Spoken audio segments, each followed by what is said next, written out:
ഒരു കാര്യം വ്യക്തമാണ്, ലീഗിന്റെ 5ാം മന്ത്രിയിൽ തീരുമാനമായില്ല. അതല്ലായിരുന്നുവെങ്കിൽ 5 മന്ത്രിമാർ എന്നുള്ള കാര്യം പ്രഖ്യാപിക്കുന്നതിൽ കുഴപ്പമില്ലായിരുന്നു. പക്ഷേ ലീഗിന്റെ 5ാം മന്ത്രിയിൽ തീരുമാനമായിട്ടില്ല. ഘടകകക്ഷികളുമായിട്ടുള്ള ചർച്ച തുടരും. കോൺഗ്രസ് മറ്റ് കക്ഷികളുമായിട്ടുള്ള ചർച്ച തുടരും. അതിലാണ് കേരള കോൺഗ്രസ് ജോസഫ് വിഭാഗം നേരത്തെ തന്നെ പറഞ്ഞത് നാളെയും ചർച്ച തുടരുമെന്ന്. ഇപ്പോൾ കുഞ്ഞാലിക്കുട്ടിയും അത് തന്നെ പറയുന്നു. കൂട്ടായ ഒരു തീരുമാനത്തിലേക്ക് വരേണ്ടതുണ്ട്. ഇപ്പോൾ വ്യക്തമാണല്ലോ ഇതിലെ 5ാം മന്ത്രി സിബി തീരുമാനമായില്ല എന്ന് തന്നെയല്ലേ?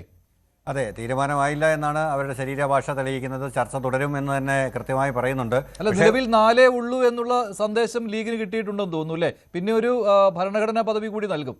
അങ്ങനെയാണ് നേരത്തെയുള്ള ഒരു രീതി. അപ്പോൾ ഇത്തവണ എന്തെങ്കിലും മാറ്റമുണ്ട്? കാരണം ഇത് വലിയ പ്രശ്നമുണ്ട് മഞ്ജുഷ ഇതിനകത്ത്. അതായത് നിലവിൽ വി ഡി സതീശൻ മുഖ്യമന്ത്രി സ്ഥാനത്തേക്ക് ഉയർന്നു വന്നത് ലീഗിൻ്റെ വളരെ ശക്തമായ പിന്തുണ കൊണ്ടാണ് എന്നുള്ളത് വളരെ പരസ്യമായ രഹസ്യമാണ്.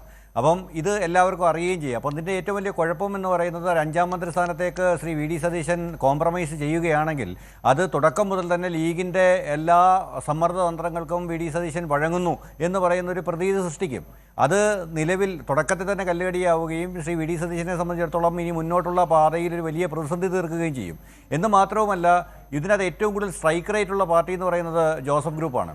8 സീറ്റുകളിൽ മത്സരിച്ച് 7 സീറ്റുകളിൽ വിജയിച്ചു. ഈ 7 സീറ്റുകളിൽ വിജയിച്ച് അവർ മുസ്ലിം ലീഗിന് 5 മന്ത്രിമാർ കൊടുക്കുകയാണെങ്കിൽ അവർ 2 മന്ത്രിമാരെ സ്വാഭാവികമായിട്ട് ആവശ്യപ്പെടും. അത് നിഷേധിക്കാൻ കോൺഗ്രസ് ഹൈക്കമാൻഡിന് ആ സാഹചര്യത്തിൽ ബുദ്ധിമുട്ട് വേണ്ടി വരും.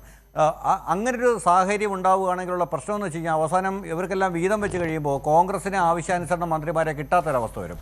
ഇപ്പം തന്നെ നമ്മൾ വളരെ രസകരമായൊരു ഒരു മാത്തമാറ്റിക്സ് ഉണ്ട്. അതായത് നമ്മൾ നോക്കുക, 4 മന്ത്രിമാർ ലീഗിൽ നിന്ന് വരുന്നു. കോൺഗ്രസ് ഒരു മുസ്ലിം മന്ത്രിയെ കൂടെ അഫോർഡ് ചെയ്യാൻ പറ്റും. അത് കഴിഞ്ഞിട്ട് നമ്മൾ ഇതിലേക്ക് ഘടകകക്ഷികളിലേക്ക് വരികയാണെങ്കിൽ എല്ലാ ഘടകകക്ഷി മന്ത്രിമാരും ക്രിസ്ത്യൻ സമുദായത്തിൽ, ഒരുവിധപ്പെട്ട എല്ലാ ഘടകകക്ഷി മന്ത്രിമാരും ക്രിസ്ത്യൻ സമുദായത്തിൽപ്പെട്ടവരാണ്.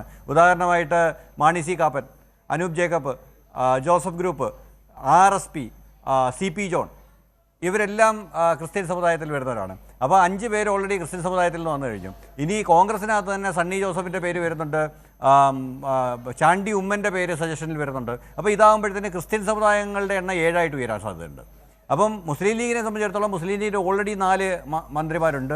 അതുകൂടാതെ ഈ പറഞ്ഞതുപോലെ അൻവർ സാദത്തിനെയോ സിദ്ദിഖിനെയോ ഷാനിമോൾ ഉസ്മാനെയോ കോൺഗ്രസിൽ നിന്ന് വരുന്നതിനകത്ത് ഇതൊരു വലിയ സാമുദായിക പ്രതിസന്ധി സൃഷ്ടിക്കാനുള്ള വലിയ സാധ്യതയാണ്. അപ്പം ഇപ്പോൾ ഏറ്റവും ഒടുവിലത്തെ വാർത്ത എന്ന് പറയുന്നത് ലീഗിന്റെ 5ാം മന്ത്രി ആവശ്യത്തിൽ തീരുമാനമായിട്ടില്ല എന്നാണ്. 4 മന്ത്രിമാർ എന്ന കാര്യത്തിൽ കോൺഗ്രസ് ഉറച്ചു നിൽക്കുകയാണ്. അതുകൊണ്ടാണ് നാളെയും ചർച്ച തുടരുമെന്ന് PK കുഞ്ഞാലിക്കുട്ടി പറഞ്ഞിരിക്കുന്നു. പക്ഷേ 5 മന്ത്രിമാർ വേണം എന്ന നിലപാടിൽ മുസ്ലിം ലീഗ് ഉറച്ചു നിൽക്കുകയാണ്. ഡോക്ടർ GV ഹരി, പഴയ 5ാം മന്ത്രി വീണ്ടും ഒരു പ്രശ്നമായി മാറുകയാണോ?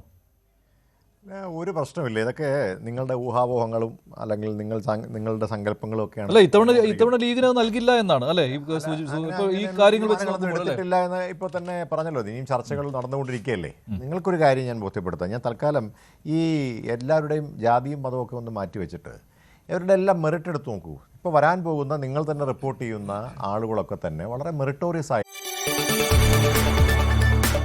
കൂടുതൽ വാർത്തകൾക്ക് News 18 Keralam YouTube channel subscribe ചെയ്യുക.